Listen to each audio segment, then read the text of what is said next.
Weather conditions absolutely ideal today for just about everything, and that's just fine because here in Daytona Beach, Florida, racing is everything. Hi everybody, I'm Al Troutwig for USA Sports. It's quite a famous highway behind me. No radar, only one exit ramp, and of course no speed limit. And that's why there may be some butterflies in the cars that are assembling behind me on pit road here at this famous tri-oval. You know the Daytona 500 is on Sunday, but for so many of the drivers, this really is the crucial day. In the twin 125s we'll see tonight on USA, they'll have to qualify for the Daytona 500. And this, the climax of this annual 2-week celebration of speed, Speed Weeks here in Daytona Beach, Florida. And what speed they reached here this week. The qualifying speeds of some of the drivers, over 200 miles an hour. It's the third year we've been here with CBS Sports, and I'm sure you've seen some of the dramatic television pictures they've brought your way from this racetrack. And now to get us started, I send you to Ken Squire of CBS Sports. Thank you, Al Troutwig. Down below us, 36 cars are preparing for the first of the twin 125-mile qualifying races today. Just 50 laps, approximately 30 minutes to further decide the field for Sunday's Daytona 500. And for just a moment, let's talk about what this race means. Going into these twin 125-mile races today, only 2 starting positions have been assured for Sunday's 500. That's the pole, Cale Yarborough, and outside of the front row, Terry Labonte. Now, the finishing order in these 2 races determines the starting positions 3 through 30. The top 14 finishers in each race, exclusive of that front row, already in the Daytona 500, will fill out rows 2 through 15. The final 10 starting birds, the last 5 rows, will be decided by time trials, the fastest 10, not counting what's happened in the 125-mile qualifying races today, or those gentlemen on the front row. Working with us once again here for the Daytona 500 from Upper Boddington, England, a veteran of this race and the Trans Am champion of 1983, David Hobbs. In a word, these races today. Well, I think the word's got to be tension, Ken, because as you've already said, only 14 out of the 36 guys are going to get in these races, definitely. And 30 cars tonight are going to pack up and go home. And some of these guys have come a long way and spent a lot of money so far. So there's going to be a lot of jostling for those 14 positions. And already we have a feeling amongst some of the top cars that there's a lot of slow traffic out here this year. The top guys are all going so fast that it's going to be a pretty hair-raising experience anyway. So these 125-milers, as usual, are going to be very, very traumatic and tension-filled races. The man on the pole for the Daytona 500 has to start the 125-mile qualifier. He qualified at a record 201.8 miles per hour, and standing by with him now is 2-time Grand National champion and our CBS colleague, Ned Jarrett. Ken, the defending champion of the Daytona 500, fastest man on wheels here at Daytona, over 201 miles an hour. Now, Cale, that record qualifies you for the Daytona 500. You don't really have to run this 125-mile qualifying race. What are you going to do? Well, we're going to run it, Ned. I feel like that we can take this 125 miles and figure out what we need to do for the 500. So we aren't going to just go out and start and pull in. You know, it's one of the races that we came down here to win, so we're going to give it our best shot. Pretty good money there, too. Right. Makes a big difference when it pays good, so I feel like it's just one of the races out of the series that we're going to run this year, and we're going to do our best. Money still motivates Cale Yarborough? No doubt about it. That's the name of the game. Well, Ken, he said it all right there.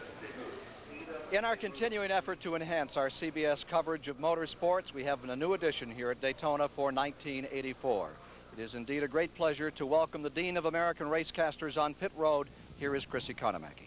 Well, thank you very much, Ken. And I'm with Neil Bonnet, a man who, when it comes to short races at the Daytona International Speedway, is really on a roll. Last year, he won the Busch Clash and $50,000, and then the 125-mile race. And this year, he's repeated in the Busch Clash.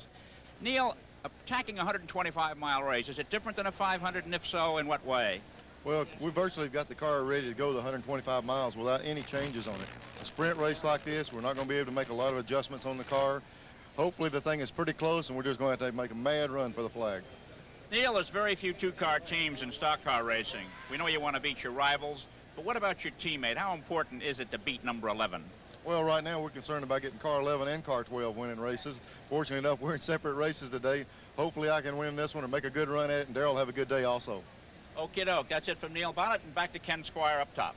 Neil Bonnet ready to start in the 4th position outside of the 2nd row. Down there in the front row, getting ready for a go, it's Cale Yarborough and the Silver Fox, David Pearson. We'll be back to look at the starting lineup for the first of the twin 125s right after this. Center of speed. the twin 125-mile qualifying races for this Sunday, February 19th, $1 million Great American Race, the Daytona 500. The field, 36 strong, rolling out. Cale Yarborough on the pole. Beside him is David Pearson. And here is your starting lineup. Remember, 14 cars will advance to the Daytona 500. For the rest, it's on the trailer and home following this day. Two 125-mile races. Cale Yarborough and David Pearson sequestered in row number 1. Row 2, the winner at Riverside, California in the last race of 1983, Bill Elliott of Georgia, and Neil Bonnet, winner of the World 600 for the last 2 years. The all-time Indianapolis champion, A.J. Foyt, is in row 3, and the winner of the fastest 500-mile race in history, Buddy Baker, is beside him. Then in row 4, it's California's Joe Ruttman, who's had a 3rd and a 4th here in the last 2 years. And beside him is the ASA champion from last year, Rusty Wallace, who crashed in this race hard just a year back. Looking at row 5, Jody Ridley and Ken Reagan are there. And in row 6, it's Ronnie Thomas and Dave Marcus with a new ride, number 75, the Raymock car. Going to row 7, Steve Moore and Dean Roper, 3-time USAC champion back there. In row 8, it's Kyle Petty. What a story about the Petty family. He now takes control of Petty Engineering as he rolls out for this 125-mile qualifier. And beside him, a youngster that's been up to 200 miles an hour, had that terrible crash at Talladega a year ago, but has been running extremely fast here. Phil Parsons, the brother of Benny Parsons. Going to row 9, Jeff Bodine with a brand new ride. He's driving for Harry Hyde in car number 5, and beside him, the all-time Midwest champion, Dick Trickle, car number 42.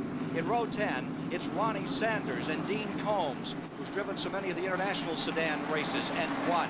Then in row number 11, Randy Baker. This is the half-brother of Buddy Baker, the son of Buck Baker, starting on the inside of row 11. Beside him is Phil Duffy. In row 12, it's Jerry Bowman and Wayne Peterson.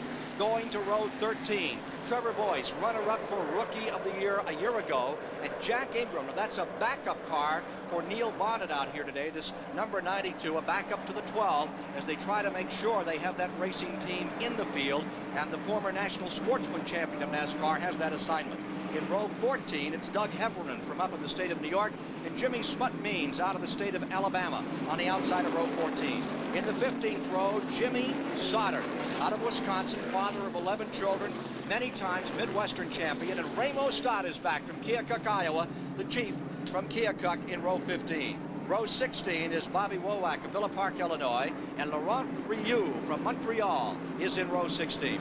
Row 17 is Giacomo Giacomo and Farrell Harris, who won the ARCA 200 a year back. In row 18, Lowell Cowell and Nance Peters winds out the field for this 50-lap, 125-mile qualifying go.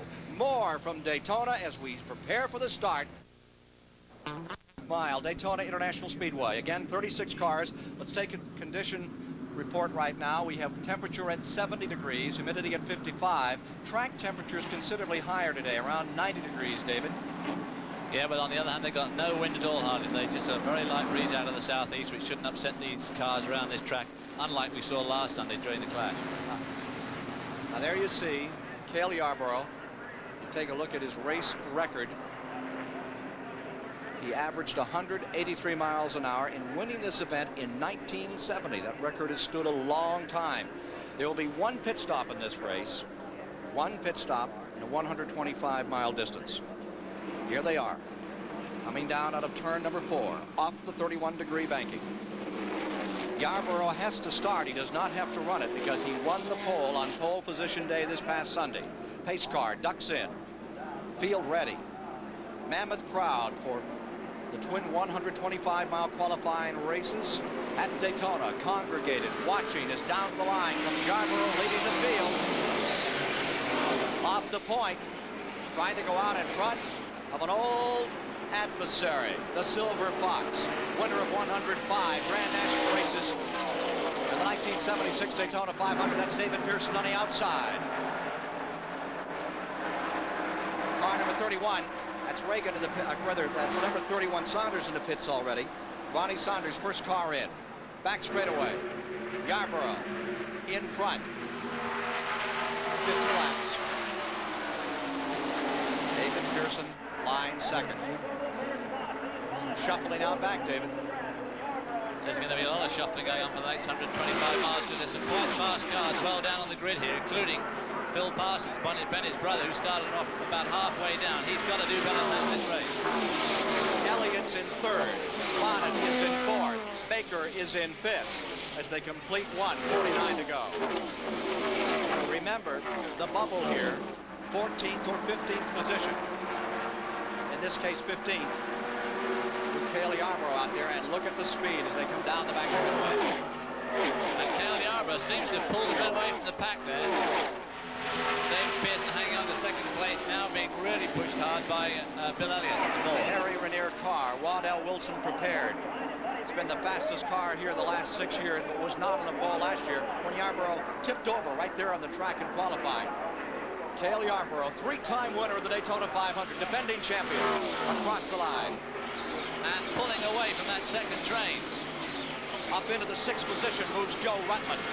Ruttman now running in sixth with car number 98. The Dr. Benfield car. There's the top three out of turn two.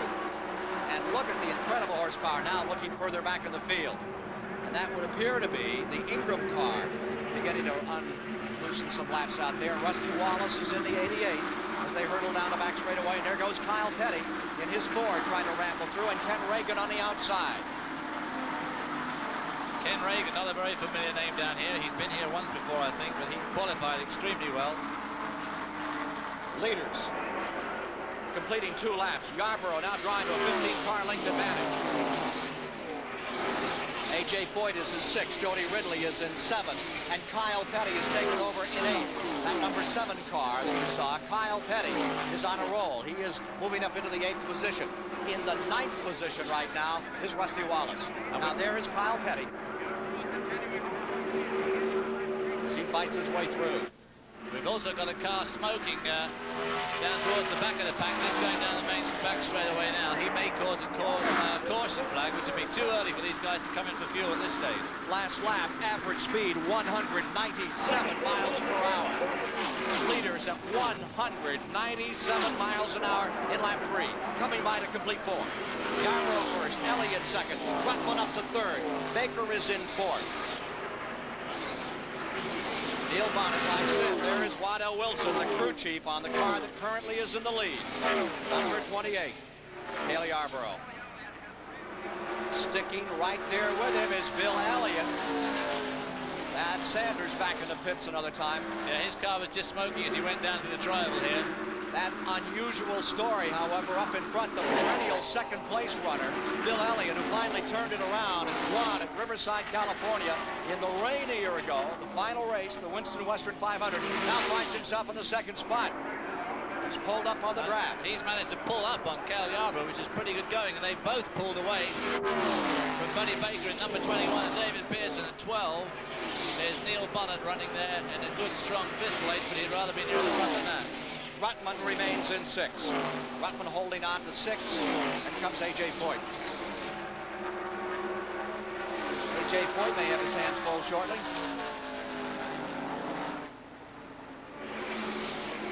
Back straight away. Leaders one more time. Elliott just waiting. Let's go to the pits and Ned Jarrett.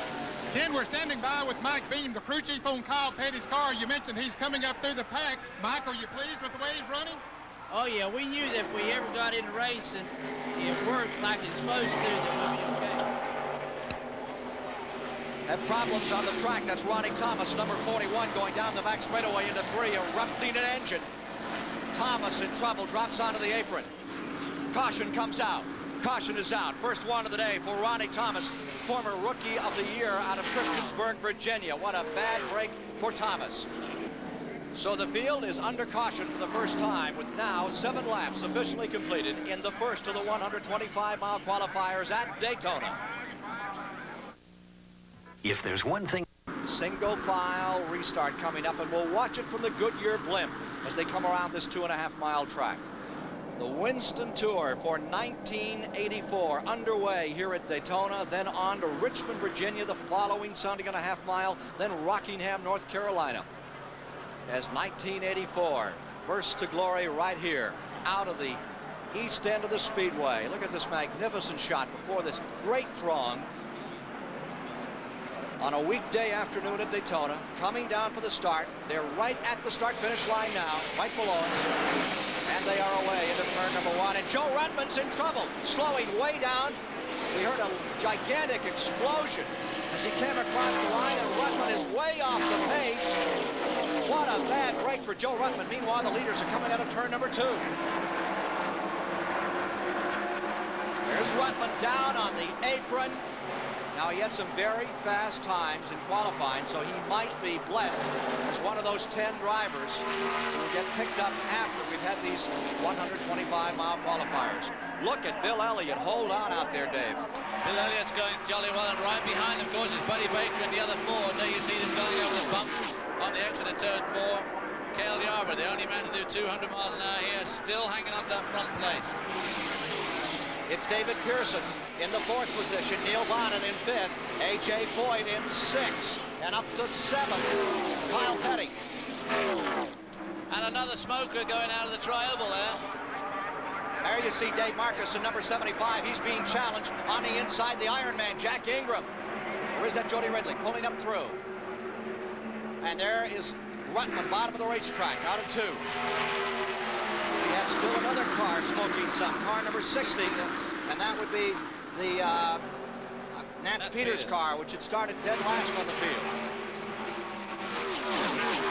Leaders coming by to complete 14 of 50 laps this time. Ruttman pulling off. Ruttman into the grass and off the track. Joe Ruttman qualified at 195.7, so he's probably going to get in the field anyway, but it's still disappointing for him. Neil Bonnet won his 125-mile qualifying race a year ago. He's running just outside of the top 3. Trouble in turn number 1. Car sliding about the racetrack. Came down, collected it, goes on. Car number 38 sliding down the bottom. That was Ramo Scott of Keokuk, Iowa. Man who was on the pole at Talladega a few years ago. Like he had his hands full there. There you see the front 5. There's Pearson in 4th, Neil Bonnet back in 5th. Let's take a look again. He's at the bottom of the track, and he slides up off the apron. Wow. I think he tried to make room, and he got too low and got on the flat part of the banking, or on no banking, and he was very lucky there not to go sliding up into the fast traffic again. We have a smoker coming down onto pit road, and caution is on the track another time. Car number 87 coming onto pit road is Randy Baker from Charlotte, North Carolina, the son of Buck Baker, pulling in. Now that is a smoker. And it's brought out the second caution of the day. It may be that Ramo Stott got caught out on some oil down there going into turn 1, but he did a jolly good job in not going right up into that traffic. Randy Baker in only his 2nd race. There you see Herb Knapp standing there, pointing down at the car, crew chief on the machine. Baker coming out. This caution coming in the 15th lap. They will complete 16 this time by, and that is young Randy Baker, half-brother to Buddy Baker, son of Buck Baker, and there is Joe Garrett, number 98. And now the field is all coming on pit road. Leaders are in. Yarborough, Baker, Buddy Baker, David Pearson, A.J. Foyt, Dave Marcus, brother Mike Alexander, and here's Chris Economaki. Right. Well, Joe Ruttman's blown engine has knocked him out of the race, but that blown engine came at the right moment for refueling, and now pit road is the busiest part of this racetrack, as almost everyone is coming in, because the fuel they take now will get them to the checkered flag. Back down to Ned Jarrett. Neil Bonnet just made his pit stop, so did Bill Elliott, and they only took on gasoline. A little surprising that maybe they didn't make any adjustments on the chassis. Apparently they didn't need them. The crew that's servicing Neil Bonnet is also waiting for Jack Ingram to come in the next time around, and they'll gas it up and make any adjustments that they might need to make on it. Well, with the way those front group are going, the first 5 or 6 cars really don't look as if they need much adjusting. They're all going extremely fast when it's got a green course, averaging around about 197. So I can't imagine they'd be doing too many changes to the chassis. Jack Ingram's car now in the lead. That is Jack Ingram, the old Ironman, and that's the end of the day for Baker. Randy Baker eliminated from the event, and the attrition continues to develop here. And there's another car that looks so similar to the cars of Darrell Waltrip and Neil Bonnet. This is a backup car, just in case anything should happen today to Bonnet. They've got a reserve car in the race, and they would then stick Bonnet in this, what is called number 92. But then apparently he'd have to stay with 92 for the rest of the year. We'll be back with more from the Daytona International Speedway and the twin 125-mile qualifiers in a moment. Single file restart, away and running. Baker is now the leader after the second pit stop, and all the leaders came in tanked up. They can go home from here. They are working the 20th of the 50 laps. And there you see Baker deployed in first, and the next Ford is right there in second place. That is Bill Elliott, followed by Neil Bonnet. Then Kyle Petty has come into the fourth position.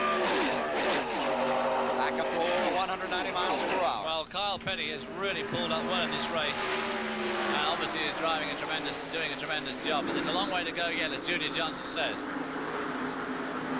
Let's take a look at the car that's on the bubble now in the 15th position. That's Phil Parsons in number 66, running for Rookie of the Year on the Grand National Tour for 1984. Shuffle of cars as they come out of four. Now Kyle Petty is pulling up and trying to make a move, not getting through. Somebody coming into the pits at a fantastic speed. Number 68, he just turned right in there. Laurent Rue, your friend from Canada. Laurent Rue from La Belle Provence pulls in and is having problems on car number 68. Back straightaway, leaders. Down to the inside. Here comes Cale looking for that lead. He's by one, takes out Bonnet. Takes out Elliott, goes after Baker, bottom side of the racetrack, can't get through. And slips back up in the second spot. And still hovering back there in fifth spot is Kyle Petty. What a run he's been having. From the grandstands, look at this picture.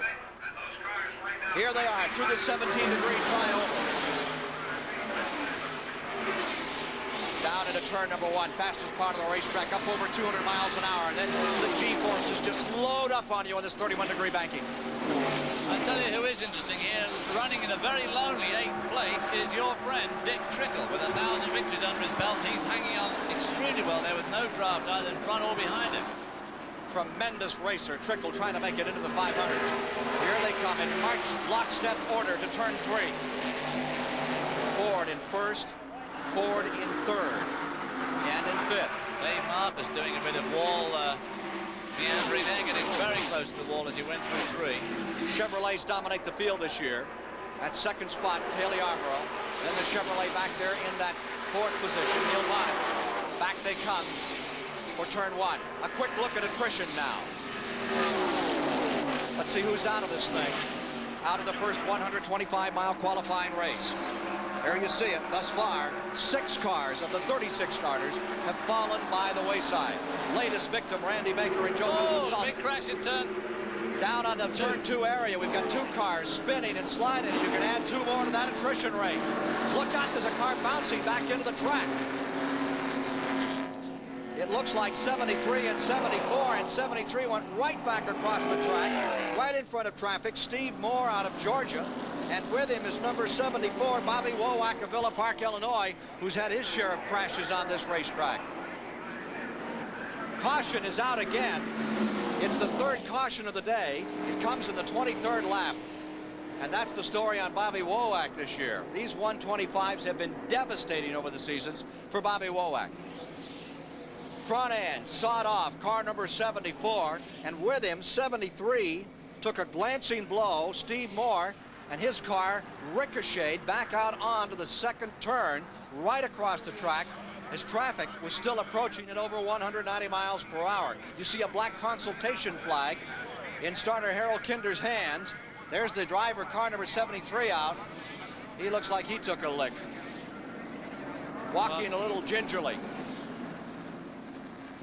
52, Jimmy Means is on pit road. Waiting for word on who the consultation flag was thrown for. On might be number 65, they say, had a black flag. Ralph Jones of Upton, Kentucky. A long way to come. Months of work, and it's all over before you ever get to the 500. Yeah, he's hurt a bit too. He's obviously cracked his leg on the dashboard. There's the other driver, seems to be pretty good. Bobby Wowak out of his car again. A flaming crash in one of these 125s a few years ago. He climbed out of his car with his hands on fire that day. Both into the outside wall. The 73 car, the yellow car, is the number 74 Wowak. and the 73 is Steve Moore. And just going out of the picture there was number 52, which is now in the pits, having its front left end sorted out. It looked a bit out of shape there. Maybe he caused the accident in the first place. It's hard to tell. Shredding. 74 gradually coming apart there as it slides across the grass. Front end off the car. And at this point, the 73 was doing its dance of death right across the track into the outside wall. And Rusty Wallace has come into the pits. Rusty Wallace, who was on the bubble a few minutes ago. Quick report from Chris Economaki. Rusty Wallace is in, and they're putting tires on the right side of the car, but the problem here is this new high pit wall. The crews are having trouble getting all of that heavy equipment. The wall has been raised over 6 inches since last year. The wheels weigh 60 pounds apiece. A gas can weighs 77 pounds. So there's more exercise being received by pitmen this year than ever before. Now they're making adjustments under the front of the car. They're doing what they say, rebuilding the car at this pit stop. Now, if their work has been proper, why, the car will do a lot better on the track than it has been. Back to you, Ken. There's Rusty Wallace coming back on the track after a great job by his pit crew. Barry Owen, David Huffin, David McGee. Those are the guys you never hear about, but really make these things work when they come on pit road. Let's take a look at the man in the bubble right now, and lo and behold, it's A.J. Foyt. Right beside him is Ridley in the 84. A.J., the 4-time winner. AJ should be okay. He qualified 196.8, which was pretty good. So if he falls out, he's still in. Here's Chris once again. I'm in A.J. Foyt's pit, and when I came over here, I said, who is the official team spokesman? Because A.J. had said that the entire team is his crew chief, and the answer I got was, he's in the car on the track. A.J. Foyt happens to be in 15th place. If he loses a spot, he won't qualify and have to hope that his speed will get him in. But it's interesting that everybody here is the crew chief, but only one man can speak for the team, and that's the man in number 14. Back to you, Ken. There he is. There he is, A.J. Foyt at number 14, and that's not unusual. That's the way it usually is. Absolutely right, too. Now, he's driving an Oldsmobile car, and some say that the aerodynamics on that don't function quite as well as he might wish. Here's the attrition once again. It now builds to 9 cars that are out. There you see 27 cars still on the track. Jimmy Means, the latest retiree. Young driver out of Alabama who's had his share of misfortune on these super speedways, was in a horrendous crash in Talladega, Alabama several years ago. Means car number 52. Steve Moore and Bobby Womack. I think Means was involved in that accident, wasn't he? Just slightly, at least a certain part of it. He's a good racer. He's a fine driver. Yeah. But he's a privateer, does it all himself. That isn't easy. They have been coming to Daytona in February since 1903. That was back in the days when Ransom Olds and Willie K. Vanderbilt left the beach at Ormond and raced down to Daytona, and it ended in a dead heat. And this has been the mark of motorsports competition ever since that beginning.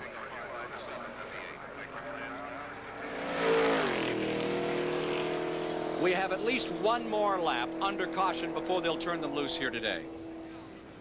There's the black flag out. Consultation flag is given, and he will retire to the pits and have a few words with some of the folks there as to what is going wrong with his car and his day. Back. Thank you, Mr. 29 laps have now been completed here at the Daytona Speedway in the first 50 lap 125-mile qualifying race.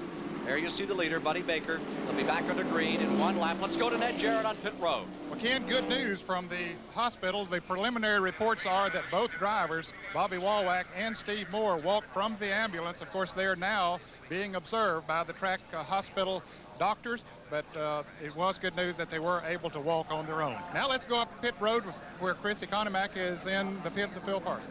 But number 66, Phil Parsons. Phil is a rookie going for Rookie of the Year honors. They're a little nervous here. They say that this is a dry run for the Daytona 500, but Phil Parsons' sponsor has seen to it that he does a daily column for the local paper. And we found out things like he doesn't eat anything that swims or flies. And the people up and down here who read the papers know more about Phil Parsons than perhaps Darrell Waltrip or Cale Yarborough. Back to you, Ken. Let's take a look as we get ready for green and how they line up. Buddy Baker will be running first, taking a look at 66 Phil Parsons. He's running back in 12th. As they come around to take the green, it'll be Baker first, Yarborough second, Elliott third, Bonnet fourth, David Pearson fifth, Kyle Petty in sixth, Marcus is in 7th, Trickle is 8th, Bodine is 9th, Reagan 10th, Dean Roper 11th, and then Phil Parsons in 12th, 13th is Ingram, 14th is Ridley, and 15th on the bubble is A.J. Foyt, with Ramos Stott in the 16th spot. All right, ready to go once again. 30 laps complete when they come by this time. 20 laps to go. First 125-mile qualifier coming back to the line. We've had 3 caution periods thus far in the race. To the line. Buddy Baker leads them down to turn number 1. And Dave Marcus picks up a few spots right there at the beginning before the flag is dropped, and is now locked in combat with David Pearson to go through turn 2. With the 3 early cautions, it's the slowest 125-mile ever thus far, at only 113 miles per hour, but action-packed. The slowest race on record previously, 125 miles an hour by Dave Marcus when he won it in 1976. That was at an average speed of 119 when he won the 125 in 1976. Marcus now driving for the Raymock team. There you see the leader, Buddy Baker, who won the fastest 500-mile race in the history of motorsports. The 1980 Daytona 500 at 177 miles an hour. Marcus is on the move. He's up to 5th. Brand new team and a great new outlook. Black flag on Blackman Wentworth. Consultation flag on the Minnesota driver is out. Leaders coming out of turn number 2. And there is a black flag on Marcus in the 75. I wonder what that's about. I wonder if they thought he jumped the start. Pulled off due to riding in the 2nd lane on the start. They're going to bring in Marcus. Yeah, he didn't stay in line at that restart. I saw him come down out of turn 4 and made a move on Pearson, and they're going to have a word with him about that, and that'll really put him out of contention. Itchy to do well in his first ride for Raymock Racing, the team that's had everybody driving the car this year. Petty was scheduled until 2 or 3 weeks ago to be in the car. Now there he goes. That blue car on the inside is Marcus. He's taking a shot at the lead, but he has a black flag facing him. That's a consultation flag. They'll really low there. They'll give it to him for 3 laps. And then I believe they'll stop scoring it. A.J. Foyt back on the 14th and 15th spots, being given a hard time now by Jack Ingram in Judy Johnson's other car. Here's Chris Economaki. They're really disturbed in Dave Marcus' pit. Could you tell me what the problem is? Give a look at you here. Well, you saw it. Pearson passed everybody on the yellow. God damn it, quit. Just tell when he's not. Okay, well, they're concerned with the race. There's a dispute here as to whether the black flag should have been given to Dave Marcus or not. They're really uptight in the pit, wondering whether it's going to toll. Marcus is not obeying it. He's still out on the track. We'll have to see what happens. Back to you, Kev. An angry pit crew. And again, Marcus stays out there. He could see his number illuminated on that board, but he's continuing to try to fight his way through. He has now fallen back to 6th spot. There you see him, number 75, Dave Marcus. Field rumbles down a back straightaway. Baker's in front. Garborough's in 2nd. Bill Elliott's in 3rd, and Neil Bonnet stays 4th. And here comes Jeff Bodine in the 5th. The Spurlock car is moving up, and now Marcus is slowing down. Dave Marcus, the blue car, dropping to the bottom of the track. He's going to pit.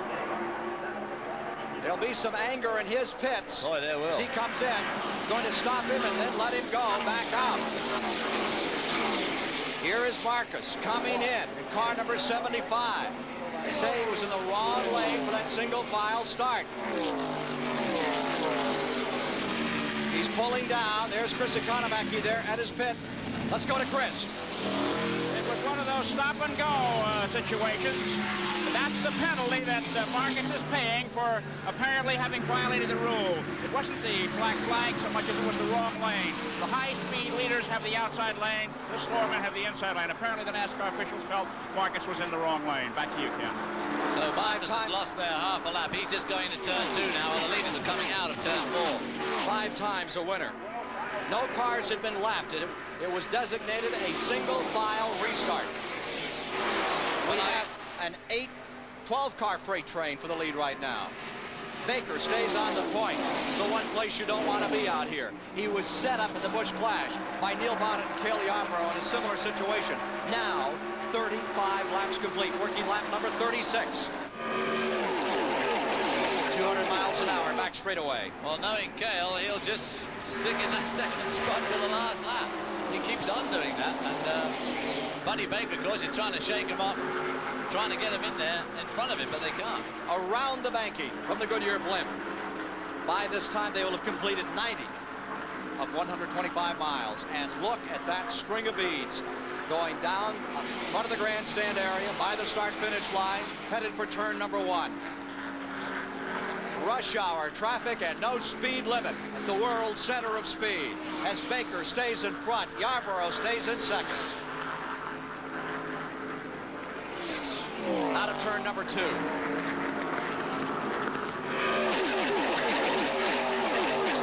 Nobody wanting to tip their hand right now, dude. No, they're all willing to just keep it exactly like it is, because in fact that entire front draft is only 14 cars, so they're all in anyway. Baker in front. They continue to add cars into that draft, collect them as lap after lap. They roll around this track at over 195 mile an hour average when they're under green. The line, Baker first, Yarborough second, Elliott third, Bonnet fourth. Screaming back down into turn number 1. And the man in the bubble is now Jack Ingram in the number 98. 15th position right there. Correction, 92. Correction, 92. A.J. Foyt in 14th, in car 14. Leaders for 4. First to 14th position, 3 4/10 of a second. First to 14th as they attempt to qualify for the $1 million 26th annual Great American Race, the Daytona 500.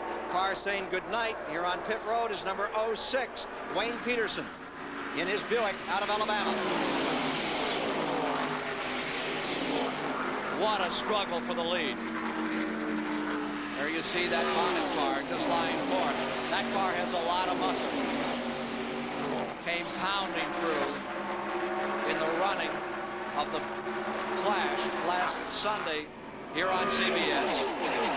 Ricky Rudd, the victim of a terrible crash. Miraculously, he's ready to race again now in one of these 125-mile qualifiers. Well, the one guy who's really is out of luck in this whole shuffle in the last few laps, of course, has been Rusty Wallace in the car number 88, the Cliff Stewart car. He has got left behind out of this lead draft and is therefore running at about 16th spot, which just won't do it. Bodine to catch him up. Bodine stays 5th, Pearson 6th, Kyle Petty 7th, Ridley 8th, and going 9th is Phil Parsons. Phil Parsons dropping back to 9th on the leaderboard now. Here's Ned Jarrett. I'm standing by with Doug Richard, who is one of the youngest crew chiefs on the circuit. His real position is crew chief for Neil Bonnet, but today he's pulling a dual role because Jack Ingram is out there in the backup car. And right now, Doug, it looks like that he's on the bubble, so to speak. He's the last car that would qualify. Is he doing what you wanted him to do?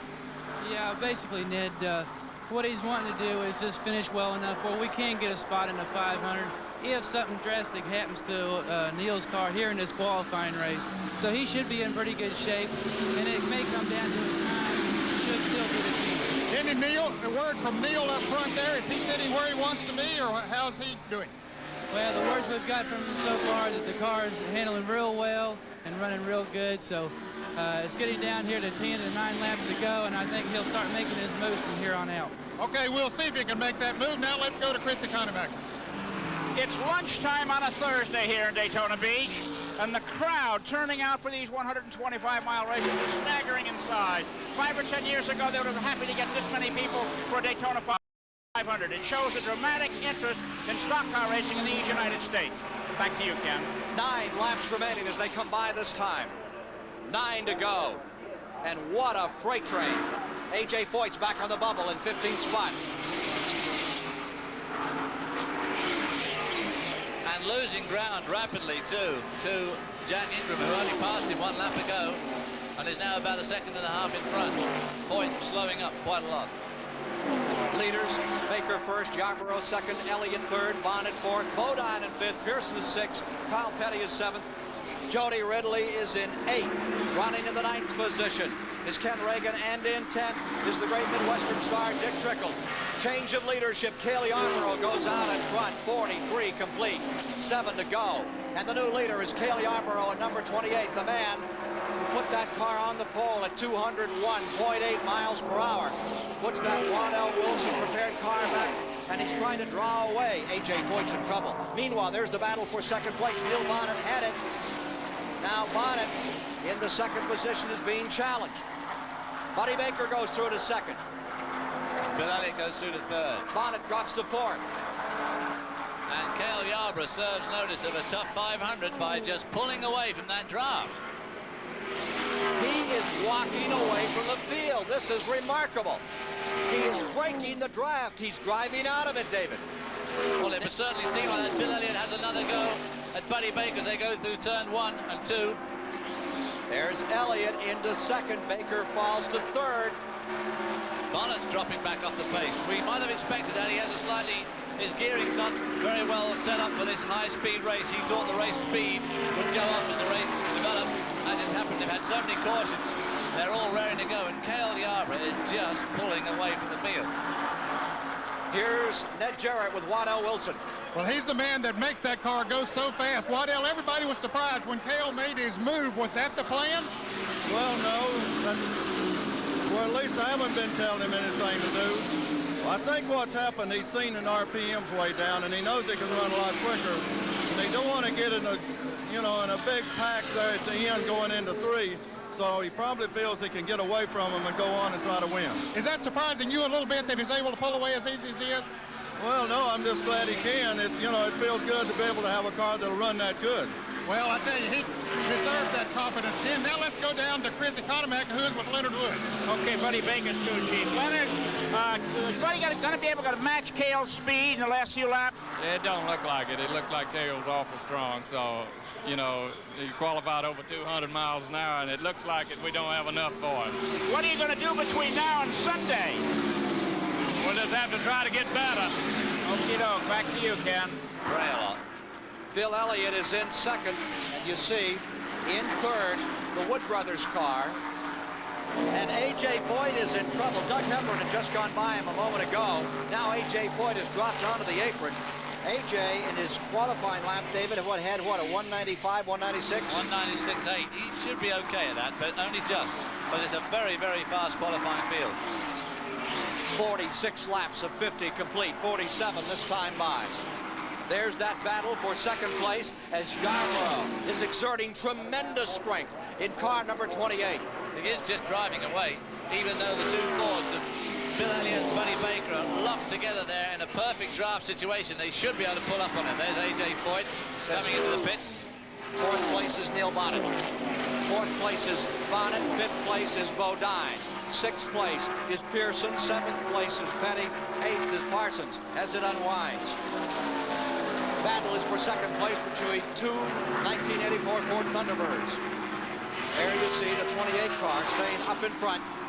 There's that battle as Bill Elliott, the youngster, fends off Buddy Baker. There's the leader once again, car number 28. Three-time winner of the Daytona 500. Can he make it 4 on Sunday? He sure looks stout out here today in this 125-mile qualifier. I would. Don Hepburn from the state of New York is now the man on the bubble in 15th, that yellow and red car, and right in front of him is Jack Ingram. Back with the leader another time. 2 to go.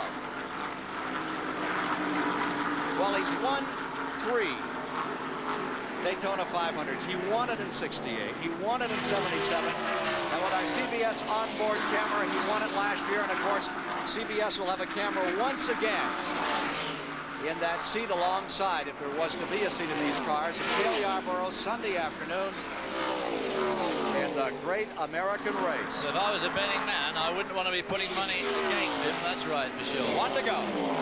Last lap. Final lap. And he waited, and then all of a sudden just took total dominance of this race. Nothing lacking in this 125-miler for Cale Yarborough. He's won the 125-mile qualifying races before, but this is absolutely one of the most impressive performances by Yarborough in any car in this race as he drew away from the draft. He's won this race on 4 previous occasions. He's coming down for the checkered flag. The battle will be for second spot between Bill Elliott and Baker at the line. Here he is, drawing away. Give the first race to Yarborough at the line. Second place goes to Elliott. Third place to Baker. Fourth place to Bonnet. Fifth to Bodine. And Jody Ridley went back into the pit road area just as the race came to conclusion. Have a word with his brother Biddle Ridley, his crew chief. Here's Cale Yarborough, the winner, and there is second place, Bill Elliott. Well, Bill Elliott drove as good a race as you could possibly hope to drive and just got beaten in the most horrible fashion by Cale Yarborough. The experts will have to rethink this one. Yarborough, not with a qualifying engine, but with a 125-mile engine, ready to go for 500. Comes out here and draws away from the field. Let's take a photo of the finish once again.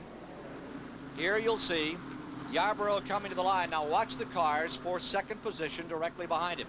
Baker takes an inside shot. Doesn't have enough time or room to get by Bill Elliott in second place. Back with more from the Daytona International Speedway in a moment. The results on the top 5 in the first 125-mile qualifier for this Sunday's 1984 Daytona 500. Let's now join the winner with Ned Jarrett in victory lane.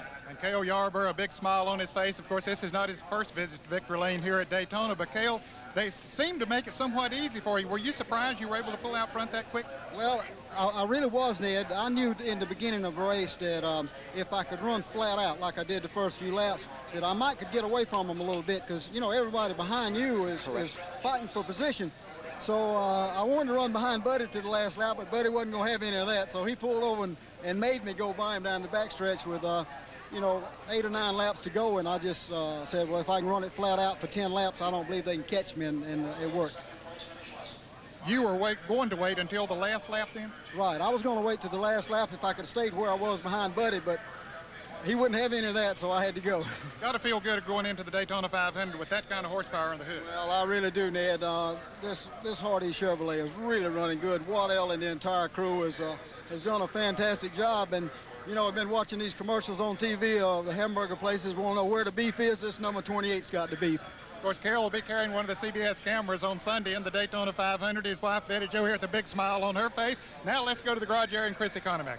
Well, that man that came in second in a great drive, Bill, did you have ideas of winning this, say 5 or 6 laps to go? I felt like I had a good chance. I stayed behind Cale, and I was going to try to make my move when Cale made his move behind Buddy. But Buddy pulled over down the back straightaway and put the brakes on, and that let Cale, everybody was just a little bit hesitant on what to do.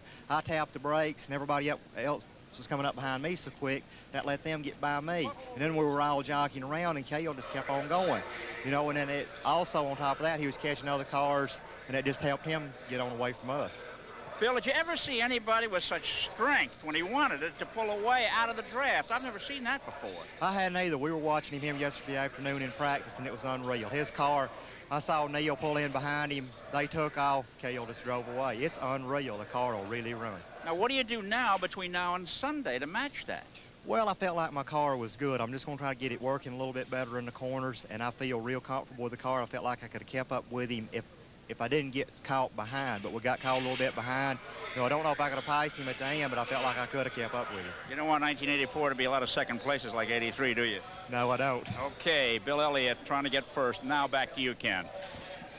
It could be a historic, it's bound to be historic, but it could be really a race for the record book on Sunday. Cale Yarborough has now won the pole, and he has won a 125-mile qualifying race. Really, all he had to do today was come out here and start this race. He had secured the pole by going 201.8 miles per hour last Sunday.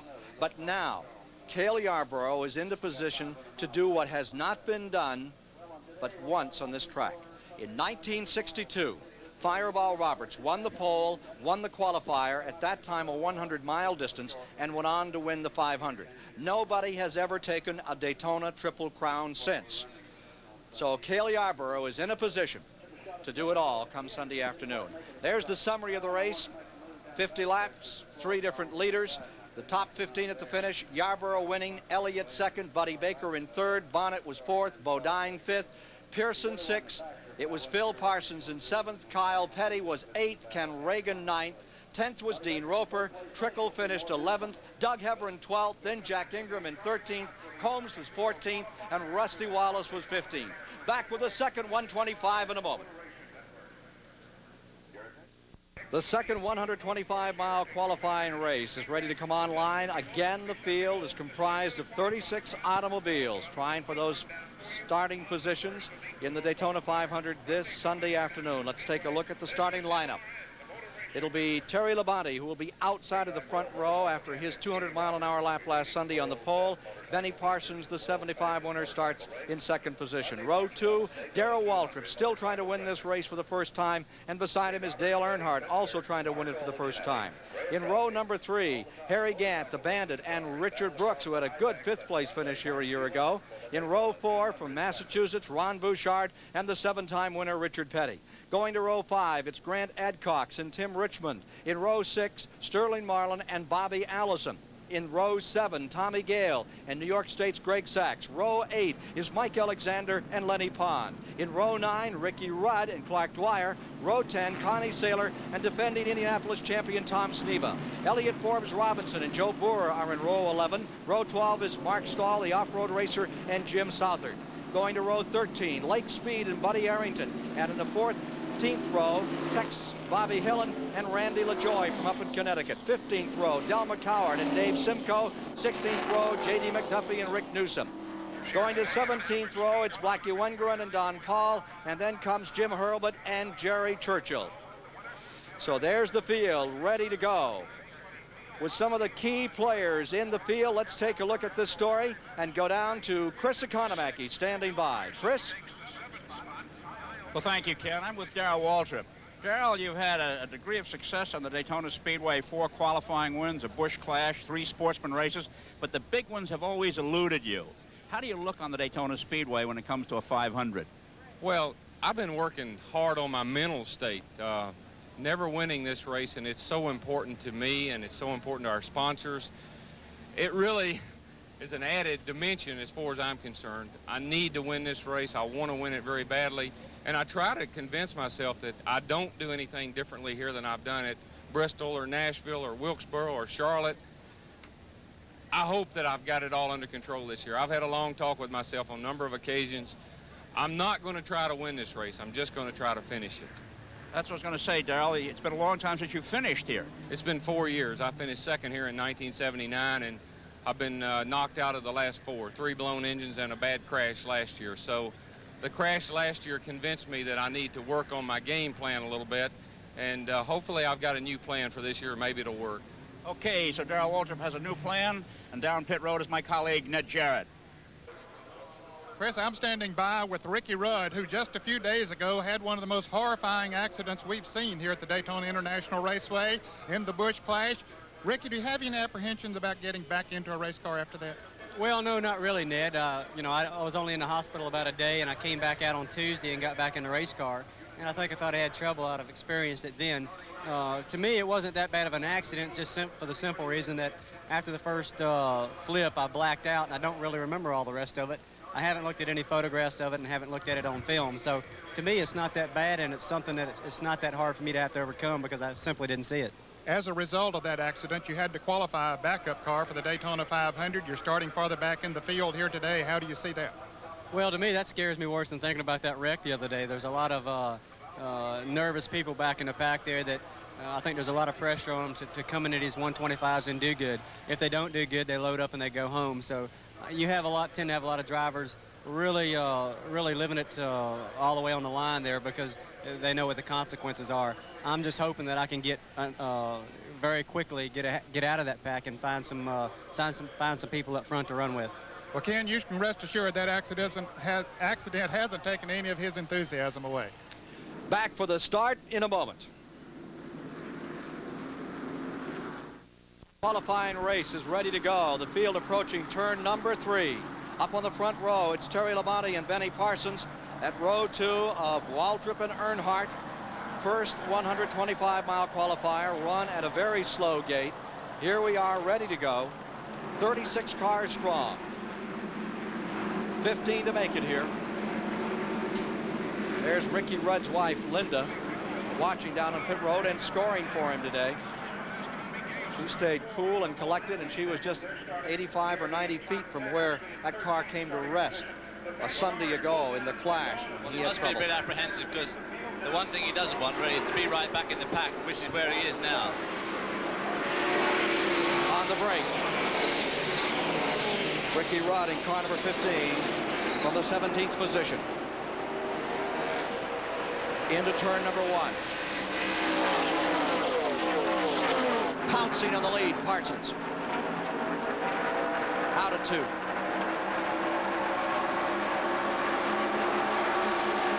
And that incredible sight as they come to 200 miles an hour, inches apart.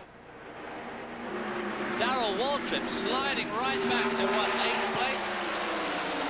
In the crash last week, he slid back as well. Now here's Waltrip on the inside attacking. He's pulling up on Petty on the bottom side of the racetrack. Coming around to complete lap number 1. Terry Labonte now leading in that car number 44. And he could just do to this race what Cale Liabra did to the first race. Car number 29, Adcox, in trouble and slowing down in the first lap. Terry Labonte fighting his way up through and taking the lead. Parsons back to 3rd in the middle. Dale Earnhardt now carrying the yellow and blue livery on a number 3 car. Backstretch. Trying to draw away. Terry Labonte, that car, really stout, qualified at over 200 miles an hour. Field back and forth.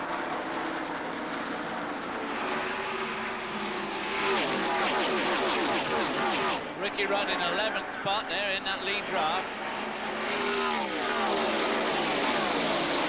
Number 90 goes into 2nd place. Ricky Rudd trying to work his way through.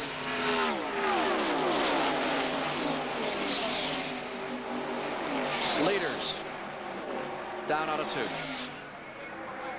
And there's a black flag on car number 37, Connie Saylor, who had terrible misfortune. There's Tom Sneva, defending Indianapolis champion, number 2, going by him. Back for the leaders. Here comes Parsons. Terry Labonte in front. The 44 car, owned by Billy Hagan. Really flying along there in the front, pulling away from that draft. Richard Brooks in 2nd spot on the number 90 car. Look at that shuffle out of the tri-oval. That is a shuffle. Parsons stays 3rd. Tim Richmond is up to 4th. Dale Earnhardt 5th. Richard Petty running up high on the wall there, as always, coming out of turn 2. Down onto the back stretch. Trying to put a pass on to Richard Petty on the move. Petty down the inside. And there goes Parsons. He goes underneath Richard Brooks as they shuffle in turn 3. The battle is on, and it is now Richard Petty beginning to show some muscle. He comes into 5th. Let's go to the pits for this report. Ken, you mentioned that Darrell Waltrip in car number 11 had dropped back at the start of the race. We're with his crew chief, Jeff Hammond. Jeff, what, did he have a problem? No, Ned, I believe Darrell has started to make a move right down the inside of down the backstretch a little earlier, and nobody went with him. And like we've seen before, once you go to pull out like that, if they goes with you, you get caught out on the inside or outside, and everybody just went by him, so he had to wait for a hole to get back in. Now he's got to work his way back up. Well, Ken, we heard him say at the top of the show that he wanted to finish these races, so maybe that's part of the plan. Last lap at 195 mile an hour average for this man, number 44. Terry Labonte stays in front. It's Parsons pulling into 2nd. And the 3rd spot, Tim Richmond. There's Terry Labonte out of Corpus Christi, Texas, now leading the 2nd 125-mile qualifier. Benny Parsons, the winner in 75. Lies 2nd, Richmond 3rd, Richard Brooks 4th, Richard Petty 5th. The 6th spot is Dale Earnhardt. Going 7th is Gant, 8th is Ron Bouchard, and 9th is Darrell Waltrip with 10th Bobby Allison. Well, this is what some of the guys like Tom Sneva didn't want in this race, is a huge dice for the lead, leaving him struggling in the back with people like Sterling Marlin, and they just won't get into the race on their qualifying speed. Got trouble in the back straightaway. That's Sneva in trouble, and other cars slithering and sliding out of turn number 2. Sneva gathers it up. Yellow is coming out. They're racing back to the flag. As they come around to complete lap number 6, Labonte will be 1st. It'll be Benny Parsons in 2nd, Richard Brooks into 3rd as he just snookered getting underneath Tim Richmond at the line. Tom Sneva in the Robert Harrington car car number 2 blowing a tire. Coming in right down on the hub all the way around. It's almost 3/4 of a mile home for him. We'll take a look and replay at what happened in turn 2. Mike Alexander on pit road, number 71.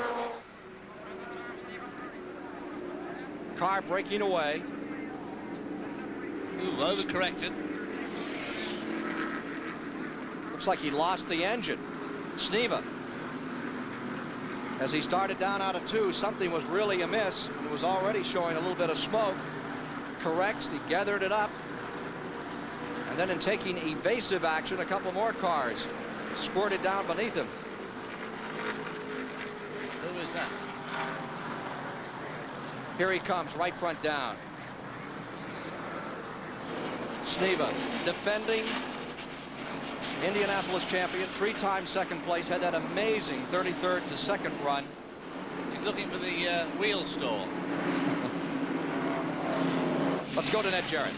Ken, as they coast into the pits, as you say, that right front is completely down on the ground. They're going to have trouble, first of all, of getting the jack under it, but I'm wondering, too, if there might not be some suspension damage done. The left rear tire on the car is also flat, as Robert Harrington and the rest of the crew go over to see if they can repair the damage that's done. Now one of the NASCAR officials over talking to him. It looks like Sneva is going to come out of the car. He figures apparently that that's going to be all. You can see him now as he unbuckles the window net.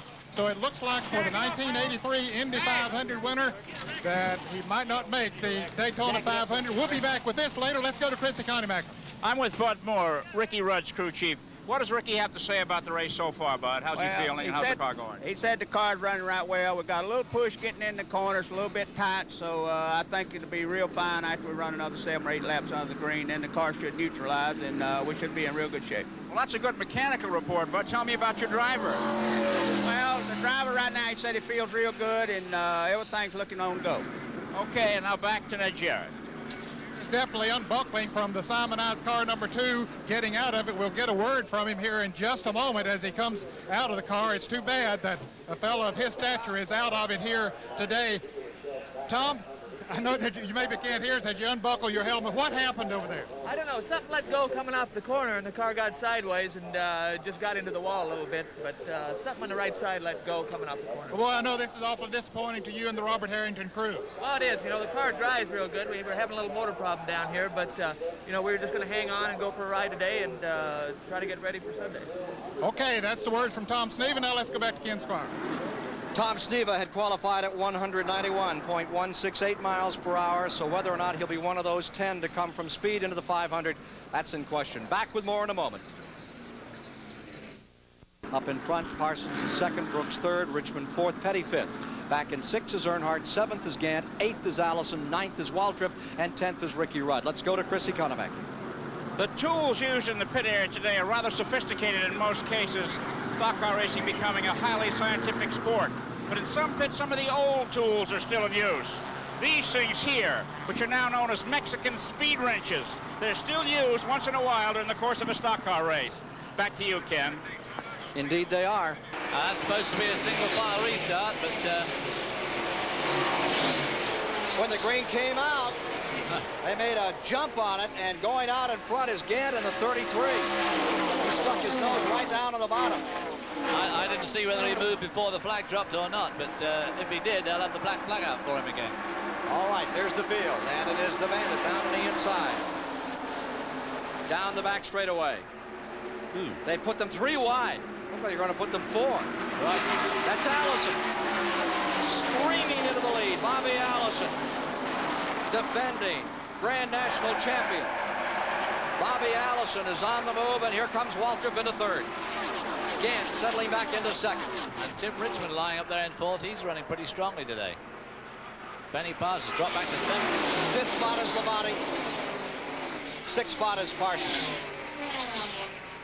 Down into turn number 1. There are now 12 laps complete, working lap 13 of 50. Well, we had a smoker going into turn 1. I don't know how it's going to develop. Bobby Allison in command. Had terrible luck here a year ago. Lost 2 automobiles. Now to the inside. Here comes Waltrip, and with him comes Tim Richmond. still in front, Allison. Waltrip into second. This race has never, the 500 has never treated Waltrip well. New man on the bubble is car number 10. Sterling Marlin's car number 10 is now in 15th position. Sterling Marlin going to go for Rookie of the Year this year, so he wants to get in this race. The leaders in a bundle, west end of the Speedway, out of 2. Allison first. Waltrip second. Richmond third. Labonte fourth. Waltrip for the lead. Darrell Waltrip goes out in front. Allison in second place. They made war all of 1983 for the national championship. That was decided in the final race at Riverside, California. And here they are, working each other over in this 125-mile qualifier. Labonte lies fourth. In fifth, Terry Gant. That's one of the big issues of NASCAR racing this year is going to be Darrell Waltrip and Neil Bonnet in a 2-car team for the first time. And they're both not saying much, but I think there's a lot of thoughts going on, especially in Darrell Waltrip's head, who's a known antagonist of 2-car teams. 6th spot is Parsons. 7th spot is Petty. Challenge for the lead. Inside, Allison. Richmond comes with him into second place. Coming back up is Terry Labonte into third. Terry Labonte's had a very strong car here for the last 2 weeks. He's shown some extremely hot practice and, of course, qualifying laps, lapping over 200 miles an hour. Challenge for the bubble, and in trouble is 07 LaJoy. Randy LaJoy slamming into the wall. Randy LaJoy out of Norwalk, Connecticut, destroying his automobile. Randy LaJoy, second-generation driver, absolutely destroying the Bob Johnson car number 07. Well, that was horrible. Yet again, the car spun, lost control, and lifted up and it flew into that wall bottom first. It hit with the underside of the car right on that wall. There's going to have to be a rethink about that wall. That's the third major crash that wall has had in the last 2 years, and I can only think they're going to have to shallow down the angle of attack on that wall. This was the Rookie of the Year on the NASCAR North Tour a year ago. He's 21 years old, won 4 races on that Northern Tour a year back. This was his first time here at Daytona. Randy LaJoy. And let's look at it again.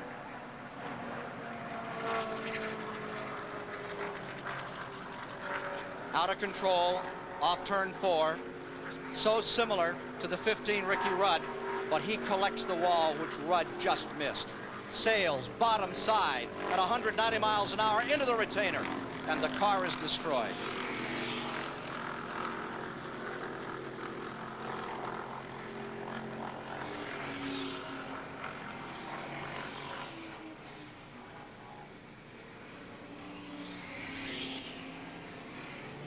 The accident taking place in the 15th lap. The 5th car out. LaJoy. Action is on pit road. Drivers now coming in, making the only fuel stop they'll make in this race. Here's Ned Jarrett. Ken, a little different piece of strategy here for Richard Petty. They're changing all 4 tires on his car number 43. During the first 125 miler, the top runners only took on gasoline, but they've chosen to change all 4 tires, and it could be the fact that he ran through some debris on the track as a result of that accident, not wanting to take any chances. Now let's go to Christy Conemack. Well, I'm by Tim Richmond's pit here. He also changed 4 tires, and 1 pit down was the number 15 car of Ricky Rudd. He got outside tires, but they made suspension adjustments on the car. So Richmond should go very well with 4 tires, as should Richard Petty. And Rudd should do a little bit better now that they have the car better suited to his particular taste. Back to you, Ken. They're still working on car number 07, Randy LaJoy's car, which lies at the entrance of pit road, totally demolished. We'll be back with more from the Daytona International Speedway in a moment. Enterprise's car from Connecticut, and they are removing Randy LaJoy from the car. Rookie of the Year on the NASCAR North Tour in 1983, winner of 4 races in his first year on that tour. After this terrible crash, the most dangerous type of wreck, hitting bottom first because the impact loosens the shoulder harness momentarily. Let's look at it again, David. Well, they're coming off the absolutely notorious turn 4, and it looks like he just flat loses control there as he goes over the tunnel bump and just goes into one of those long 190-mile-an-hour slides. The car's lifting as it goes over the road. The air gets under it, and he just flies bottom first into that wall. I've never seen anybody hit it like that before. Ricky Rudd the other day, of course, his car suddenly changed course, and he just went round the end of that wall. But that was a bad crash. Randy's dad was a great racer, won over 200 races in the days of the Danbury Race-O-Rama up in Connecticut, and has followed his son's career along. Bob Johnson, who built this car, built a car for Ron Bouchard that won the Talladega 500 here on CBS back in 1981. Bob Johnson, a well-known New England car builder. One of the problems with these big NASCARs is although they weigh nearly 4,000 pounds, when they get sideways, they've got a pretty high ground clearance. They're not as low as, say, a road racing car. As soon as they get sideways, air just packs under them, and they don't lose any speed. They just keep going at the same speed because the tires don't exert any friction on the road. And they get awful light, and they just keep on going. This race is going to red. This race is going to be red flag. You see a crash like this, and it brings to mind the sprint car legend Jan Opperman's career-ending crash, similar to this on a dirt track in Pennsylvania a few years back. Bottom side in. 7 cars have now retired from the second 125-mile qualifier for the 1984 Daytona 500. Back with more from the World Center of Speed in a moment. 1 hour 38 minutes to replace a barrier wall struck by Randy LaJoie at over 190 miles per hour. The field is again running at the Daytona International Speedway. They have made some pit stops. The new leader is Bobby Allison, and the rest of the field is being sorted out as the pit stops are being finished at the present time. Several cars are now retiring from the race. David Simcoe's car number 54 is now being pushed back. He will be the 9th retiree from the event. 36 cars started. Some 14 will qualify. Let's get a quick report as to the condition of Randy LaJoie, who suffered a terrible crash at turn number 4. Here's Ned. Ken, the preliminary report on Randy is good. The unofficial report is that he was shaken, conscious, but he has been taken to the local Halifax hospital to be kept overnight for observation. But can you imagine going through an ordeal of that sort and his injuries not be any worse than the unofficial report that we get at this time? And that is good news. Now let's go to Chris Economaka.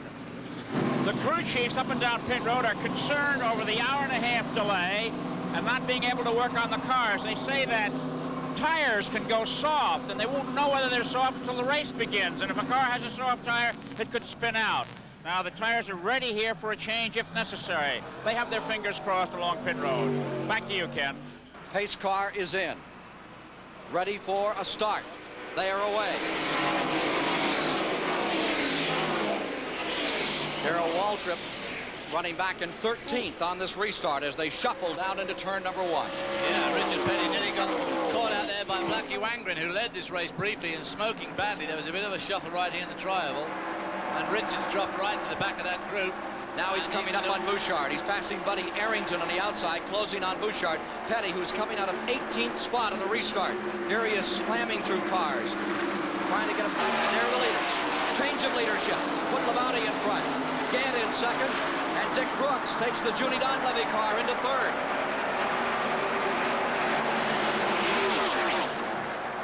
Out of the 4th turn. Into the tri-oval. 5th place car is Lake Speed. Running in 6th is Ricky Rudd, victim of that terrible crash just days ago in the clash here at the Speedway. Right behind him comes Tim Richmond. Leaders, and there you see the interval between the 1st, 2nd cars and the 3rd, 4th place machines. Well, Terry LeBond is the only other guy here other than Cale Garber to go over 200 miles an hour this weekend, and he and Harry Gant look like they could be stretching out their lead on Bobby Allison, who's just retaken. Ricky Rudd and Tim Richmond both down on the inside underneath Lake Speed. Petty's in trouble. Richard Petty's number 43 is slowing down. Petty drops on the apron. No caution out. Leaders. Back they come. Labonte in 1st, and the Bandit. Harry Gant in 2nd, Allison in 3rd, running in 4th. fourth, down into turn number one. It is Richard Brooks, winner of only one Grand National race in his career, but he had a strong fifth-place finish in the Daytona 500 just 1 year ago.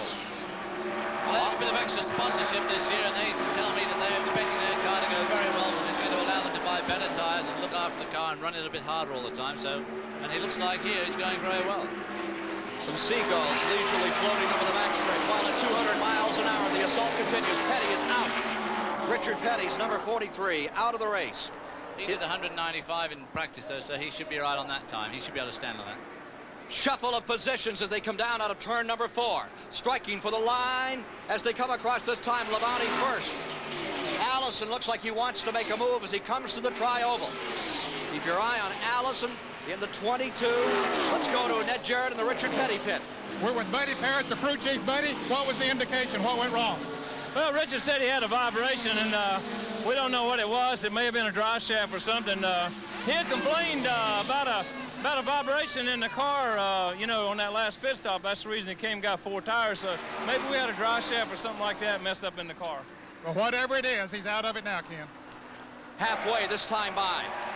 Harry Gant making a tremendous run here.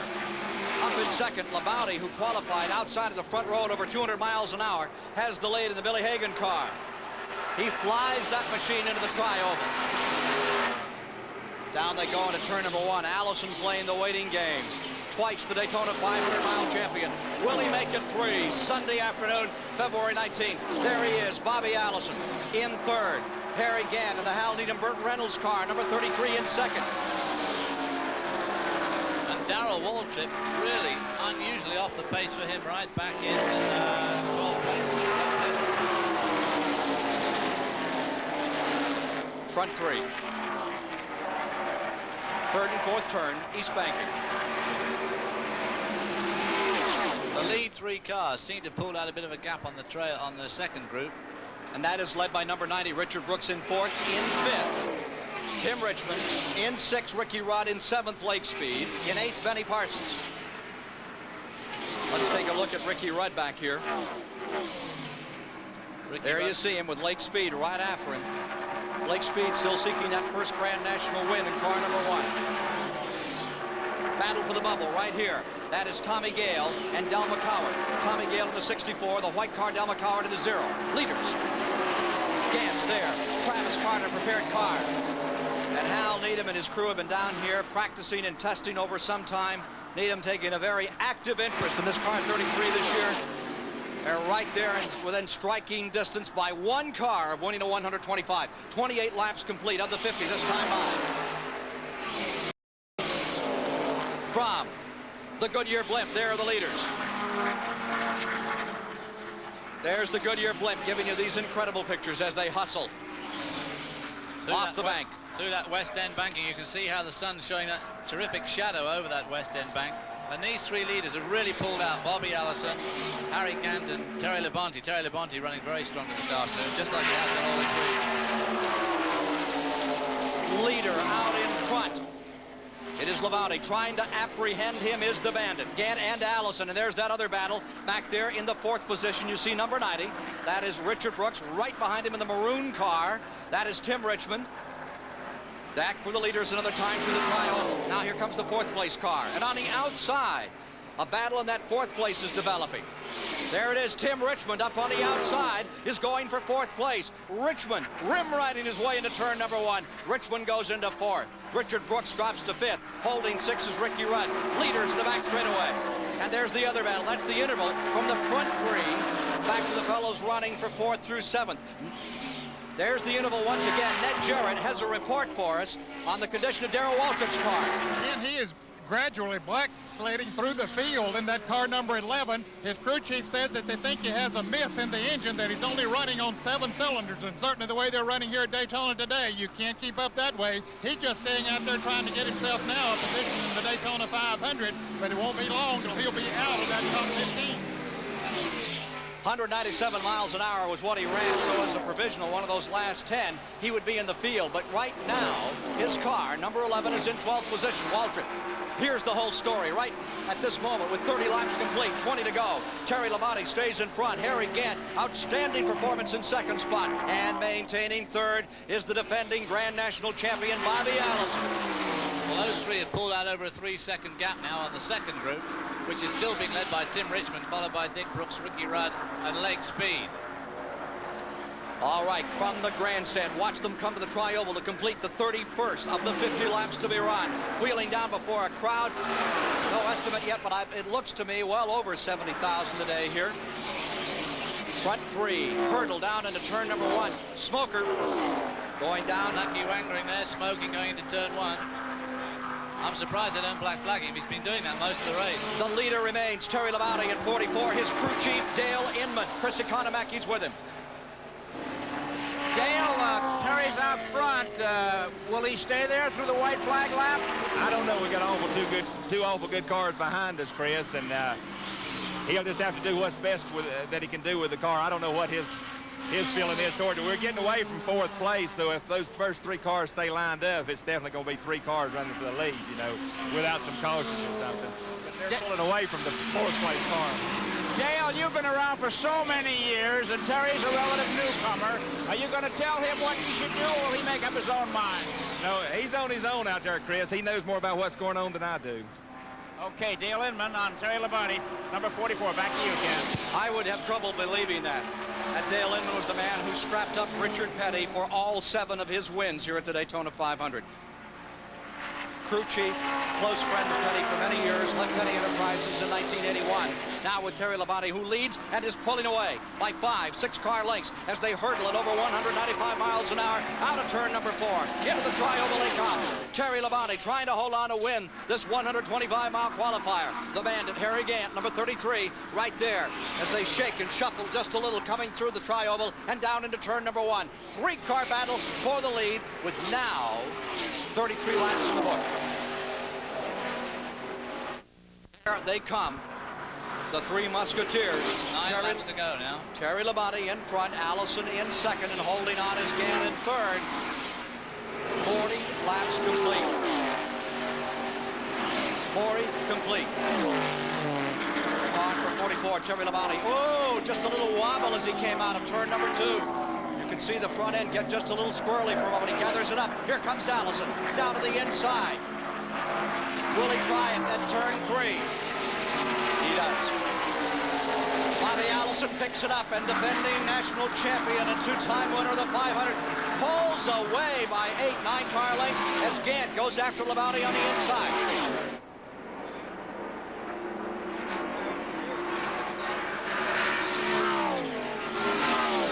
At the line. Allison in front. Laps car just in front.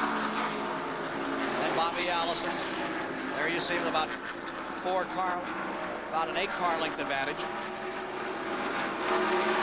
laps to go. Well, if anybody's praying for a caution flag now, it's Benny Parsons. He is catching up that lead group hand over fist. But he really hasn't left himself enough time. 7 laps. Interesting to see that interval back there. He's really pulling up. Well, he's down to like just over 2 seconds now. He's down to 2 7/10 of a second. And remember, it was 4.9 just, what, 5 laps ago? Yeah. So Benny Parsons is the quickest car on the track, maintaining 4th position. 43 laps complete, 7 to go. Del McCoward is just pitting car number 0. Laps running out. Here's Ned Jarrett. Ken, we're standing by with Gary Nelson, the crew chief on Bobby Allison's car. Gary, he made a move similar to what Cale Yarborough did in the first race. Has pulled away a little bit. Is this the plan? Well, Bobby and I didn't really discuss it after the first race, but Bobby was definitely up on the truck watching how Cale won the first race, so I think he has that in mind. We'll see what happens. Takes an awfully strong car to be able to pull away in a draft. Well, you're right about that, Ned. Maybe Bobby's flexing his muscles a little. Well, we'll see if he's flexing his muscles. Now let's go to Chris Economic. Okay, I'm down here with Dale Inman. Dale, has Terry said anything about what his plans are for the finishing lap coming up here? No, I'm just telling him his speed, Chris. I'm just telling him how fast he's running. And I don't know, you know, Bobby's an awful good driver and he's got an awful good handling car, so we're just out there. Well, what about what? You've got somebody coming from behind and a man that he wants to pass in front. What do you think his concern is? Well, I'm sure he wants to get to the checkered flag first, but it's not that desperate. We want to get in the 500 too. Okay, Dale Inman, a sensible approach, working behind Terry Labonte. Back to you. Trying to work around some lap cars and having a little trouble is Labonte. That lap car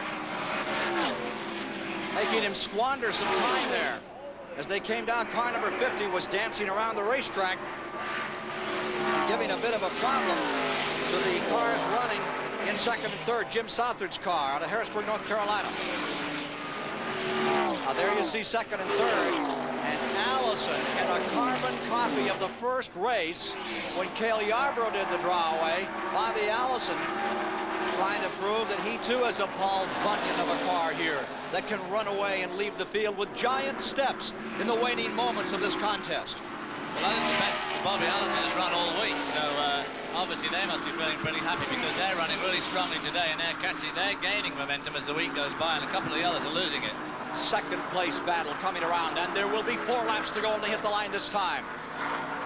Terry Labonte, the Texan, stays in that second spot, and right behind him comes Dan. What a Daytona 500 for Sunday afternoon. The great American $1 million stock car race here at the birthplace of speed. Allison stays in front. Not being overshadowed by Cale Yarborough today. He has pulled off the same kind of a caper, the same exercise, drawn away. But here come the second and third place cars who would like to change that. And they are catching him up now. Let's take a look at fourth place. Benny Parsons, number 55, running back there in fourth. But the second and third, this may not be a replay of the first 125. There's second and third. They've got to run in single file, those second and third place cars, if they intend to overhaul that man out in front. They start running side by side. That will slow them down considerably. They're there. They're beginning to knock on the door. 3 to go. Well, Benny Parsons has just left it too late. He's obviously higher geared than the others. You can hear that as they go past the box here. And if he could just get in that draft, I think his car would be enormously strong. But he's never going to quite make it 2.5 laps. Now there you see car number 90. That is the 5th place car. That is Richard Brooks, and right behind him comes number 27, Tim Richmond, trying to close. Number 27 down the inside, trying for 5th spot. Richmond's taking over in 5th. Here comes Lake Speed in number 1. He's going up to 6th. Richard Brooks is falling back. Side by side in 4th. Oh, tight running. Lake Speed on the inside, Richard Brooks on the outside, and Ricky Rudd directly behind them. Lake Speed's car definitely bubbling as they come into the trial. Leaders. Time running out. Down to the end of this one. The second 125-mile qualifier for the 1984 Daytona 500. Bobby Allison stays in front. Lead begins to dwindle. Down the back straightaway. Allison coming to the inside.